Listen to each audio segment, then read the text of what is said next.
G'day guys, today I wanted to talk you through how I approach an edit from the ground up.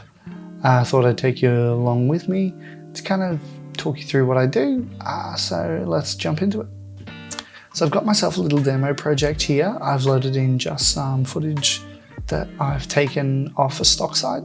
So I've got that all together. I've got my timeline, which I put in here. You will notice my folder structure, which does it just makes it quicker and easier. You don't have to use this folder structure if you don't want to.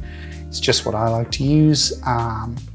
For project organization is super important, but however you want to do it, it's up to you. So I've got my audio tracks in here, my raw footage separated. It's not actually red footage, it was just a demo folder, but that's your camera footage. You've got the sequence, still assets, and your VFX. So I've created a little 1080p sequence here. And how I start every edit after I've imported all of my footage and updated it is I bring it all in here. So I bring all my first camera, which in this case is drone, onto the timeline, and I bring my second camera, which in this case is my mock red camera. So first thing we're going to do is make sure that we can see it all. Going to set everything to the same frame size, so we should be able to view it all. It's a little bit chunky with the recording going on at the moment. Seems to be doing all right. So you can see we've got a couple of drone shots and we've got a couple of standard shots. So my first approach is to watch all of the footage. It should be the first stop that every editor does. And as you go through and you watch the footage, you are going to start layering things. So for this sake, I know I can make broad changes first. I'm not going to be using any audio, so I'm just going to get rid of that to simplify. But let's say we watch this footage and we go, yep, I like that clip. I'm going to move that up to the second level. So for me, the bottom level here, one down the bottom, that is all the base footage, and anything I don't want sits on that level. The next level is my good shots. So they're the shots I want to hang on to for the edit. Then my top level up there is my absolutely critical shots, the ones that I think make or break the piece, the really, really good ones. So I kind of start stacking it like that. Now, depending on the size of the clips and the size of the project, you can start kind of roughly cutting. So for me, I would actually keep it down here and I go, well, I know that I kind of only want this bit of the clip, for example. So I'll clip exactly what I want and just bring up that, leave the rest on the bottom timeline. Then I go through to the next clip. Yeah, definitely want that one. We're going to establish ourselves a bit of like a driving scene. So let's say I actually did that properly and checked my in and out points and I decided exactly where I want to cut. So I'm going through all this footage and I'm saying, well, yeah, another bit of like through here. Yeah, that's probably enough of the rock crawl kind of event. Do I need the second shot? No, I don't like the angle of that one. It stays on the bottom timeline of this. Wow, I didn't realize how stabilized that looks, but we can see a little shot of it. There you go, wonderful. Great, we've got that. Then we're going to do a little bit of fire, sure. We've watched it all and apparently that's a favorite bit. And then this shot, yeah, sure, we'll keep that too. So we've kind of got our first couple of shots. For example's sake, let's say this is one of the critical ones. So I'll move that up to there. Just a quick note for anyone who's new to Premiere, holding Shift and moving up and down is going to stop us from moving this side to side as we go and accidentally overriding clips. If we hold Shift, we can only move it, like even if my cursor drifts away, it's going to keep that on that axis, right there, that vertical axis. So we've got what I would call is kind of my selects reel. So once we've got that selects reel done, we've kind of set it all up here. We're going to move on to the next step, which is creating a bit of a rough cut. Now, the beauty of my system is that you can literally just duplicate it. And this one's going to be called our rough cut. Now, the advantage here is that once I've set this up, if the client does want changes or I want changes, I can go right back to this initial one and I've still got all of my footage and it's even sorted. So I go, oh, well, I was missing that critical shot of, well, that's a good shot too, because I know roughly my sections. Should be noted as well, let's take a couple of steps back because I did miss this. When you are making notes on your selects timeline, some people prefer to color grade it. So you might say, oh, well, that's all my, sorry, not color grade. They prefer to color the footage So I might say, well, you know, that's my off-road scenes, I'm going to make them all mango, or that is my camping scenes and I'm going to make them all green, etc. The other thing that I like to do more than that is to create little notes. So I might say over here, drop my marker, say shot is good but needs stabilization. And then when I come back to it, I go, oh, it was a good shot, but I can't forget to stabilize it. Or shot only works with camping shot afterwards, or something like that.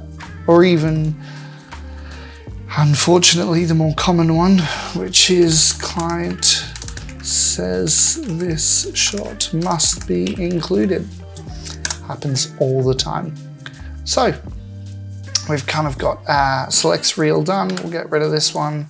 Wonderful. Now you can also drop a marker by just pressing M if that's easier. So while you're scrubbing through your timeline, you can fast forward it a bit and be like, oh yeah, that's a good shot. And that needs a note there. And then when you stop, you can come back and just drop your little markers in there, make your little notes where you need to make your notes, or even just put a marker at the beginning of a certain scene, if you will, if you're working with multiple scenes. All right, jumping back into our rough cut, the first thing we do is clear our unnecessary footage. And then we're going to bring any of our critical ones down because we now have our initial timeline. And we are going to close gap here. And it's a note with close gap. If you do highlight a certain section, it will only close the gap between that certain section. But we're also going to butt this up against the back of our timeline. So there we go. We've got our first kind of selects reel imported, and we can now start the rough cut process. So we're going to bring ourselves in nice and close, and we're going to start going through and kind of selecting the exact nitty gritty. So let's suppose we are actually watching this and we want that part of it. And we're going to do the same process again, raising the best bits up to the top, and we're going to watch each clip really fine now, and we're going to make those decisions and go, well, you know what, that shot is really doing nothing for me, so let's get rid of it. It wasn't a bad shot. This fire shot is great, but I'm just not a fan of that slow motion, so let's clean it up a bit. There we go, that's a bit nicer. And we only really want, let's say this bit has the best sparks, for example, so we're going to take that bit. And then that bit looks quite nice towards the end there, so we're going to take that. Wonderful. So yeah, once you develop a little bit of a setup going, you've got this. You can either keep working within this and delete any of the shots you don't want, or you can make a rough cut V2. I like to duplicate it and make a V2 because I'm a very nervous person who second guesses myself a lot. So now I've got our rough cut. I'm going to go rough V2. Wonderful, start that, boom, get rid of those. Again, sequence, we're going to close gaps, butt up against the back of our timeline, bring it back down to that first line, and boom, we've got the start of our selected shots ready to be transformed into our rough cut. So we keep refining this.